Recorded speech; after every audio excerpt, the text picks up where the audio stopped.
Bismillahirrahmanirrahim. Alhamdulillahi rabbil alamin. Wassalatu wassalamu ala asyrafil anbiya'i wal mursalin Sayyidina Muhammadin wa ala alihi wa sahbihi ajma'in. Alhamdulillah, kita sudah sampai di hadis penghujung, yaitu hadis yang terakhir di kitab Al-Arba'in An-Nawawiyah, hadis ke-42 yang dikarang oleh Al-Imam An-Nawawi. Al-hadits tsani wal arba'un. Jadi ini hadis yang terakhir ya. Insyaallah setelah ini kita khotam, tamat kita. Nanti kita lanjutkan dengan kitab yang lainnya insyaallah. Al-hadits tsani wal arba'un. Ya ibna Adam, innaka ma da'awtani wa rajautani. An Anas bin Malik radhiyallahu anhu qala Sami'tu Rasulullah sallallahu alaihi wasallam yaqul Qala Allah ta'ala Ya ibna Adam, innaka ma da'awtani wa rajautani ghafartu laka ala ma kana minka wala ubali. Ya ibna Adam, law balagat dhunubuka anana as-sama' thumma astaghfartani ghafartu lak. Ya ibna Adam, innaka law ataitani biqurabil ardi khataya thumma laqitani la tushriku bi syai'a la ataituka biqurabiha maghfiratan. Rawahu At-Tirmidzi wa qala haditsun hasanun sahihun. Hadirin hadirat yang dimuliakan oleh Allah Subhanahu wa taala, hadis yang ke-42 dari Sayyidina Anas bin Malik, semoga Allah meridainya. Beliau berkata, saya pernah mendengar Rasulullah sallallahu alaihi wasallam bersabda,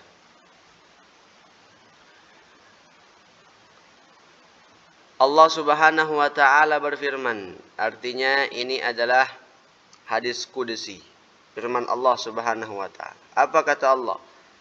Ya bena Adam, ya bena Adam, wahai anak Adam, wahai anak cucu Adam. Terkadang Allah memanggil hambanya dengan panggilan misalnya ya ayyuhan nas, wahai sekalian seluruh manusia. Ketika Allah memanggil dengan panggilan ya ayyuhan nas, bisa mencakup orang muslim, bisa juga mencakup orang kafir. Terkadang juga yang kedua, Allah memanggil dengan panggilan ya ayyuhalladzina amanu, wahai orang-orang yang beriman. Ketika Allah memanggil dengan panggilan ya ayyuhalladzina amanu, artinya hanya dikhususkan kepada orang-orang yang beriman saja. Nah, yang ketiga, Allah juga terkadang memanggil dengan panggilan hambanya ya bena Adam, wahai anak cucu Adam. Siapa anak cucu Adam? Kita semua adalah anak cucu Adam. Karena setiap manusia yang ada di muka bumi ini asalnya, sumbernya adalah satu, yaitu Nabi Adam. Tidak ada dari yang lain. Kita disebut dengan anak Adam. Nabi Adam dijuluki dengan Abul Bashar, bapaknya manusia. Ada dua orang yang dijuluki dengan Abul Bashar. Yang pertama adalah Nabi Adam sendiri, karena memang beliau bapak manusia. Yang kedua yang dijuluki sebagai Abul Bashar juga adalah Nabi Nuh. Nabi Nuh juga dijuluki dengan Abul Bashar. Karena ketika peristiwa banjir itu menelan korban jiwa. Mati semuanya, yang tersisa hanyalah keturunan Nabi Nuh alaihi salam. Allah Subhanahu wa taala berfirman, "Wa ja'alna dzurriyyatahu humul baqin." Dan kami jadikan anak keturunan zuriyahnya Nabi Nuh itu mereka lah yang tersisa.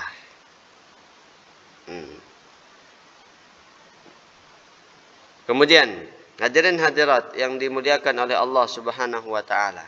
Apa kata Allah? Ya bani Adam, wahai anak cucu Adam. Innaka ma da'awtani wa rajautani ghafartu laka ala ma kana minka wala ubali. Wahai anak Adam, sesungguhnya engkau selama engkau berdoa kepadaku dan selama engkau mengharap kepadaku, niscaya aku akan mengampuni bagimu terhadap sesuatu yang ada pada dirimu dan saya tidak peduli seberapa besar dosamu. Ya bani Adam, wahai anak Adam, lau balagat dunubuka ananas sama, seandainya dosamu itu memenuhi langit, awan-awan di langit sampai segitu dosamu. Thumma astaghfartani, kemudian engkau meminta ampun kepadaku, ghafartu lak, aku akan mengampunimu.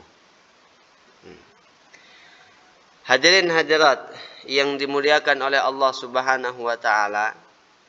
Jadi di hadis ini Allah menyampaikan ada beberapa cara untuk kita mendapatkan ampunan maghfirah, ampunan Allah Subhanahu wa taala. Di antaranya yang pertama adalah cara kita mendapatkan ampunan Allah, ad-du'a ma'ar raja, yaitu doa yang disertai dengan pengharapan. Doa yang disertai dengan sangkaan baik kepada Allah Subhanahu wa taala bahwa doa kita dikabulkan oleh Allah Subhanahu wa taala. Doa kita yang minta ampun dikabulkan oleh Allah. Doa dengan keyakinan kita minta ampun, Allah ampuni kita. Nah itu. Seringkali doa ini dianggap sesuatu yang biasa-biasa saja. Padahal dikatakan ad-du'a silahul mu'min. Doa itu adalah senjatanya orang-orang yang beriman. Dan terkadang doa ini dijadikan sebagai jalan terakhir. Padahal tidak seperti itu. Doa adalah jalan pertama, jalan tengah, di tengah-tengah, di awal, di tengah-tengah, juga di akhir.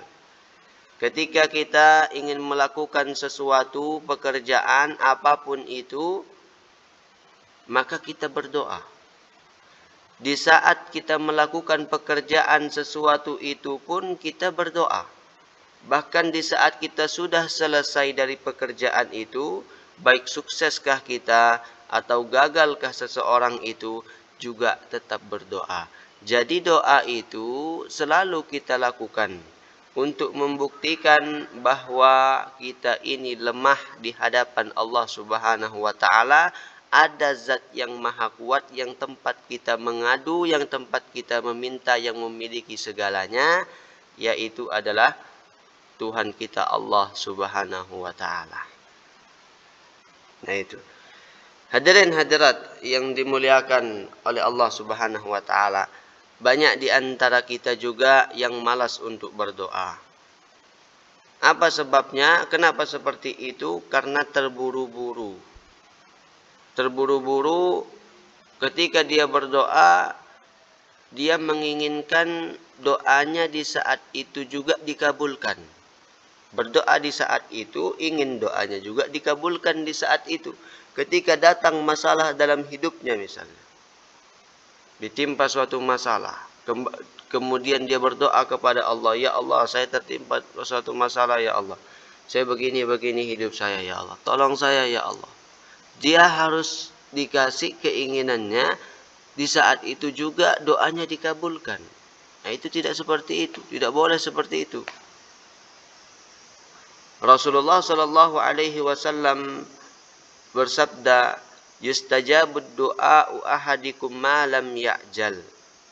Akan dikabulkan doa kalian selama tidak terburu-buru. Bagaimana terburu-buru? Ketika dia berdoa kepada Allah Subhanahu wa taala, kemudian merasa doanya itu tidak dikabulkan, maka dia berhenti dari berdoa, ditinggalkan doanya.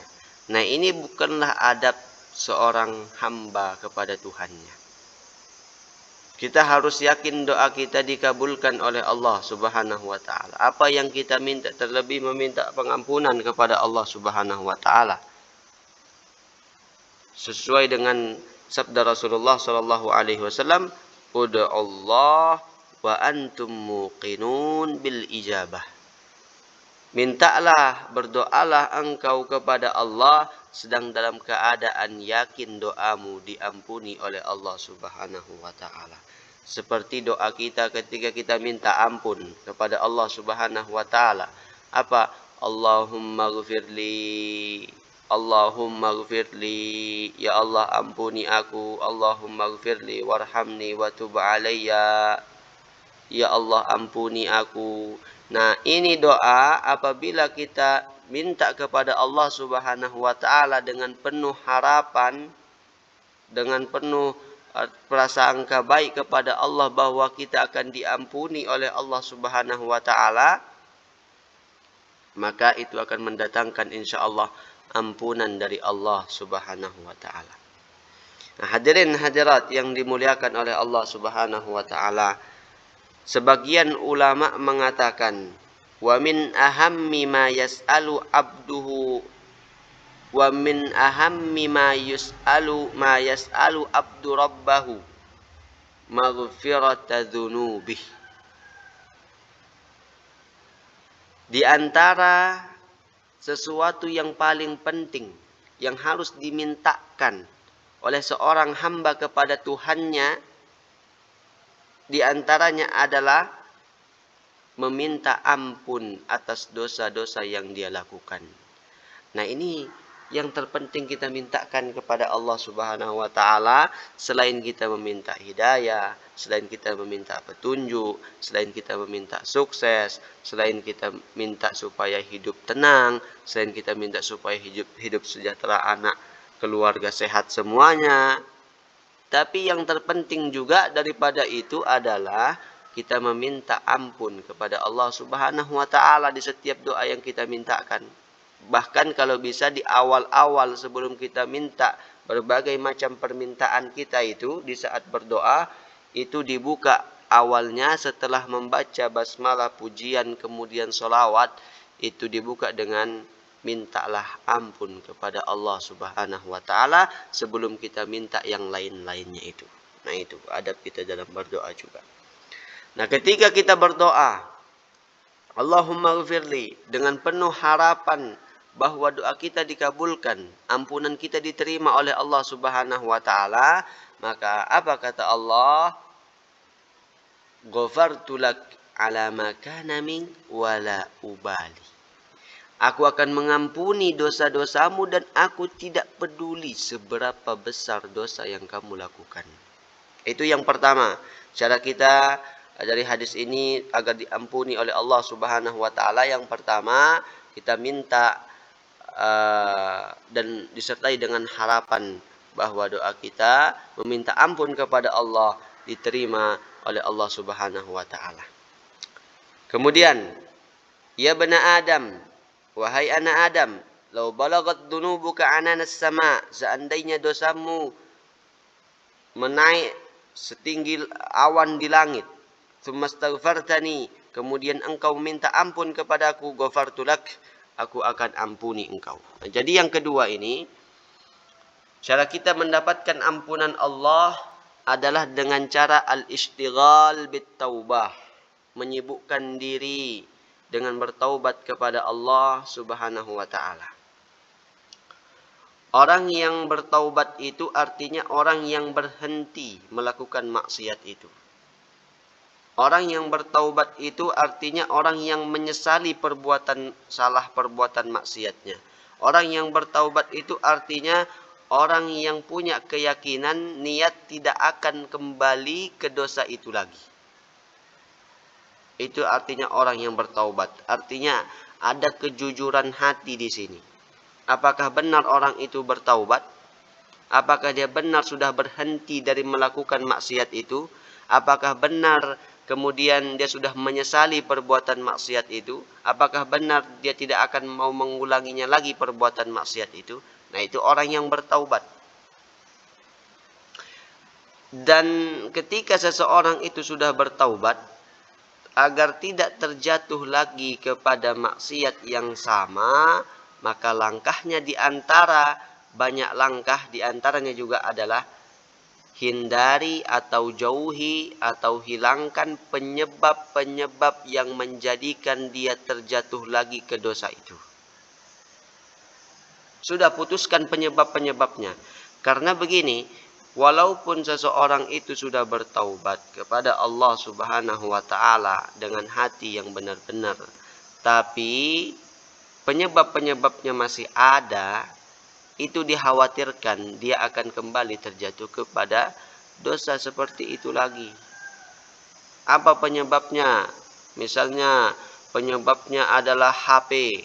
Sudah, tinggalkan, kurangin. Kalau penyebabnya kemudian adalah lingkungannya, sudah tinggalkan lingkungan itu.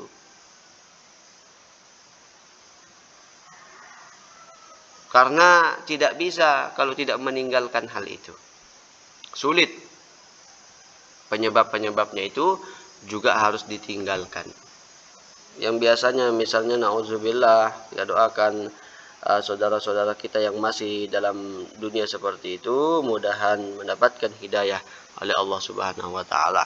Yang misalnya biasanya mabuk-mabukan, misalnya minum-minum, mau bertaubat kepada Allah, alhamdulillah, taufik hidayah dari Allah. Tapi hindari lagi, sudah cukupkan pertemanan dengan teman-temannya yang seperti itu. Hindari lingkungan-lingkungan lagi yang seperti itu, supaya tidak ikut lagi dengan yang seperti itu. Nah, itu. Hadirin hadirat yang dimuliakan oleh Allah Subhanahu wa taala. Kemudian selanjutnya, ya bena Adam, wahai anak Adam, kata Allah, innaka law ataitani biqurabil ardi khataya thumma laqitani la tusyriku bi syai'a la ataituka biqurabiha maghfiratan. Allah. Apa kata Allah? Perhatikan. Sesungguhnya engkau, seandainya engkau datang kepadaku, engkau datang kepadaku dengan dosa sepenuh bumi ini. Engkau kembali kepadaku dengan membawa dosa sepenuh bumi ini. Kemudian engkau mati. Tetapi engkau tidak menyekutukan aku dengan apapun. Ini syaratnya. Kalau kita ingin diampuni oleh Allah Subhanahu wa taala, di antara syaratnya jangan pernah melakukan kesyirikan kepada Allah. Jangan pernah menyekutukan Allah. Kemudian engkau mati dan tidak pernah mensekutukanku. Ketahuilah, la ataituka biqurabiha maghfiratan. Maka aku akan datang kepadamu dengan terbuka, aku akan memberikan ampunan seluas, sebesar, sepenuh bumi juga. Bahkan lebih daripada itu. Allah. Ini hadirin hadirat yang dimuliakan oleh Allah Subhanahu wa taala. Hadis ini keren, hadis ini, Allah. Bahasa Allah Subhanahu wa taala, seandainya engkau punya dosa sebanyak apapun dosamu, ketahuilah aku pengampunanku jauh lebih besar dibandingkan dengan itu semua. Rahmatku lebih besar dibandingkan dengan murkaku. Sebumikah dosamu, ampunanku lebih besar. Hadis ini hadirin hadirat yang dimuliakan oleh Allah Subhanahu wa taala menunjukkan bagaimana kasih sayang Allah Subhanahu wa taala kepada hambanya. Bagaimana luasnya rahmat Allah Subhanahu wa taala kepada hambanya. sebesar apapun dosa yang dilakukan hamba itu.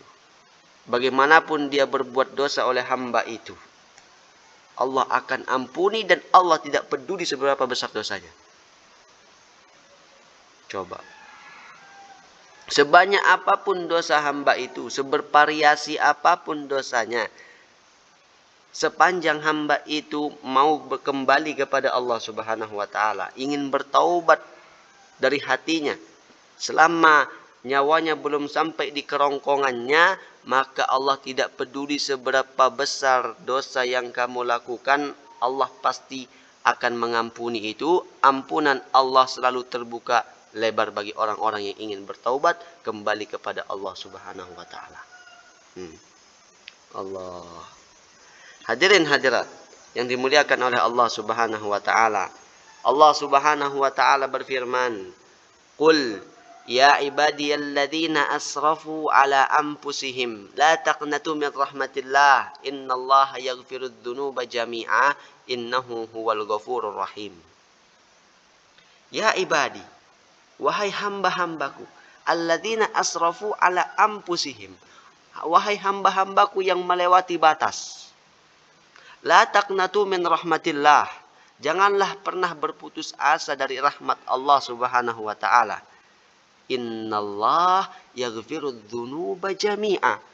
Sesungguhnya Allah, ketahuilah, Allah mengampuni segala dosa.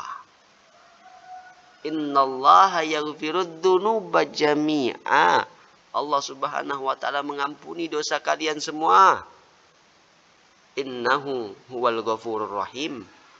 Allah Maha Pengampun, Maha Penyayang. Semua dosa Allah ampuni. Dan ketika seorang hamba itu ingin mendekat kepada Allah Subhanahu wa taala dengan cara bertaubat kembali kepada Allah, apa yang Allah kasih? Pertama, Allah akan memberikan cintanya. Innallaha yuhibbut tawwabin. Sesungguhnya Allah sangat menyukai orang-orang yang ingin kembali kepada Allah. Allah sangat mencintai, ditunggu-tunggu oleh Allah Subhanahu wa taala orang-orang yang ingin bertaubat kembali kepada Allah Subhanahu wa taala. Tidak peduli seberapa besar dosa kalian. Maka jangan pernah berputus asa dari rahmat Allah Subhanahu wa taala. Contoh kasih sayang Allah Subhanahu wa taala. Siapa yang tidak mengetahui kisah Fir'aun? Tidak ada manusia yang lebih buruk dibandingkan dengan Fir'aun. Mengaku Tuhan, kemudian membunuh manusia hidup-hidup. Begitu kejamnya, sombongnya yang namanya Fir'aun ini. Disebutkan di dalam Al-Quran sebagai orang yang terlaknat. Tapi apakah dengan perbuatannya yang seperti itu, mengaku Tuhan dan lain sebagainya itu, Allah langsung kirimkan dia azab? Allah langsung hancurkan dia, langsung misalnya diturunkan petir supaya kena dia mati? Tidak. Allah berkasih sayang juga. Dikirimkan oleh Allah 2 orang Nabi dan Rasul. Dikirimkan oleh Allah. Siapa? Nabi Musa dan juga Nabi Harun. Dikirimkan oleh Allah supaya si Fir'aun ini kembali ingat kepada Allah.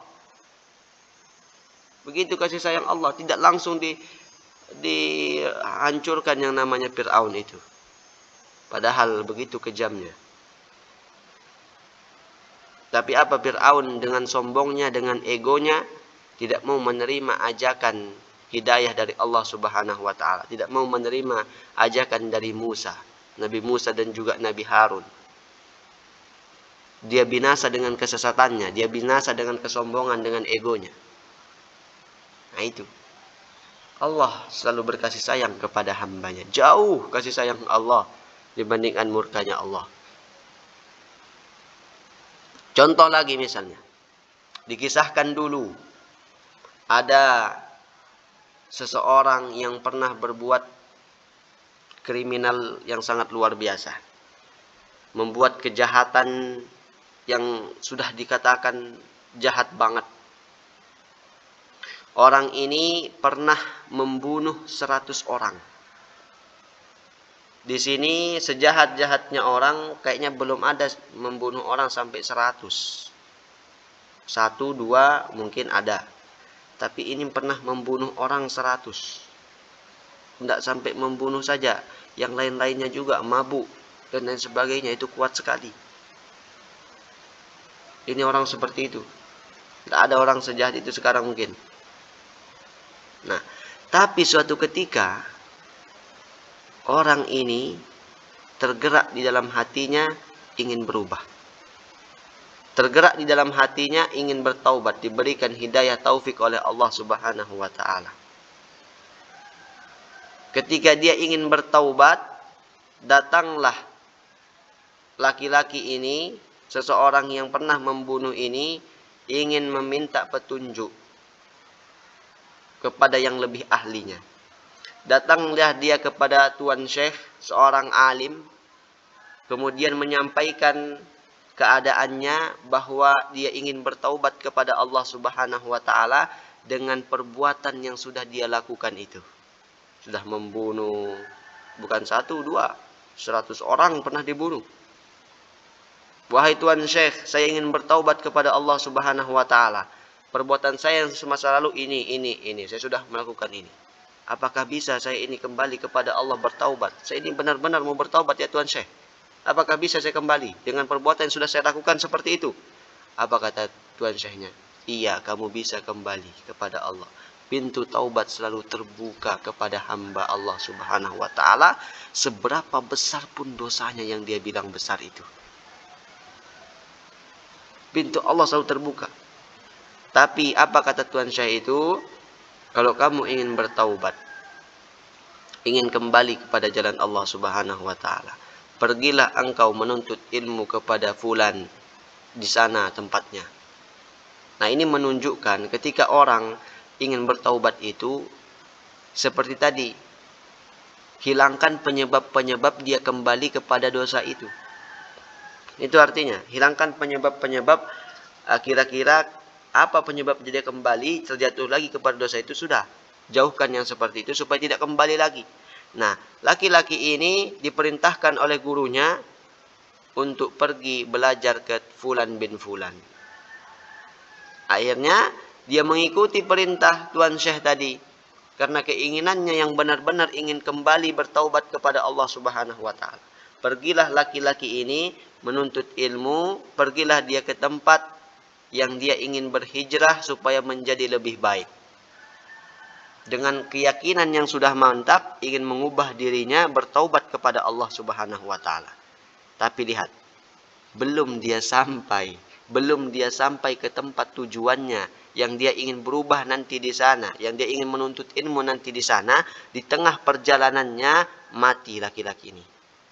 Meninggal dunia dia. Apa balasannya? Faqad waqa'a ajruhu 'ala Allah. Wa may yuhajir fi sabilillah yajid fil ardi muragaman katsiran wasa'. Barang siapa yang ingin berhijrah di jalan Allah Subhanahu wa taala, benar-benar hatinya ingin berubah kembali kepada Allah Subhanahu wa taala, yajid fil ardi muragaman katsiran wasa'. Dia akan mendapatkan di bumi ini ketenangan, tempat yang luas dan rezeki. Wa may yakhruj min baitihi muhajiran ila Allah wa rasulih thumma yudrikhul maut, ketika mati menimpanya belum sampai di tempat tujuannya, faqad waqa'a ajruhu 'ala Allah, maka pahalanya ditetapkan oleh Allah Subhanahu wa taala, masuk surga laki-laki tadi itu. Padahal kasih sayang Allah di sini dilihat. Padahal sebelumnya berpuluh-puluh tahun di sepanjang hidupnya dia melakukan maksiat yang bisa kita bilang itu sangat fatal. Itu sangat fatal kalau dari pandangan manusia. Tapi di pandangan Allah, Allah Maha Pengampun. Dia melakukan perbuatan-perbuatan seperti itu, tapi di akhir hayatnya dia bertaubat kepada Allah, belum melakukan kebaikan yang banyak, dicatat sebagai pahala, masuk surga orang itu. Di situ kasih sayang Allah Subhanahu wa taala, ampunan Allah itu tidak terbatas. Ampunan Allah Subhanahu wa taala sangat terbuka lebar bagi hambanya yang ingin kembali kepada Allah Subhanahu wa taala. Oleh karena itu, hadirin hadirat yang dimuliakan oleh Allah Subhanahu wa taala, mudah-mudahan kita semuanya mendapatkan ampunan dari Allah Subhanahu wa taala. Mudah-mudahan sebelum kita meninggal dunia, kita dirizkikan bertaubat kepada Allah dengan sebenar-benarnya taubat, dan mudah-mudahan kita juga meninggal dunia dalam keadaan husnul khatimah. Dan Imam Nawawi di sini menutup kitab beliau dengan hadis ke-42 ini dengan pembahasan maghfirah, dengan pembahasan rahmat Allah, ampunan Allah yang begitu luas. Beliau bertafaul, artinya mengharapkan juga bagi pembaca yang membaca hadis ini supaya akhir hidupnya mendapatkan maghfirah, ampunan Allah Subhanahu wa taala, dan meninggal dalam keadaan mendapatkan ampunan Allah Subhanahu wa taala, meninggal dalam keadaan husnul khatimah, mengucapkan kalimat tauhid la ilaha illallah. Nah itu. Nah ini yang dapat kami sampaikan di hadis yang ke-42 ini. Alhamdulillah kita sudah menyelesaikan hadis Arba'in An-Nawawiyah. Insyaallah kita akan lanjutkan nanti mungkin dengan kitab apa. Wallahu subhanahu wa ta'ala a'lam. Subhanakallahumma wa bihamdika asyhadu an la ilaha illa anta astaghfiruka wa atubu ilaik.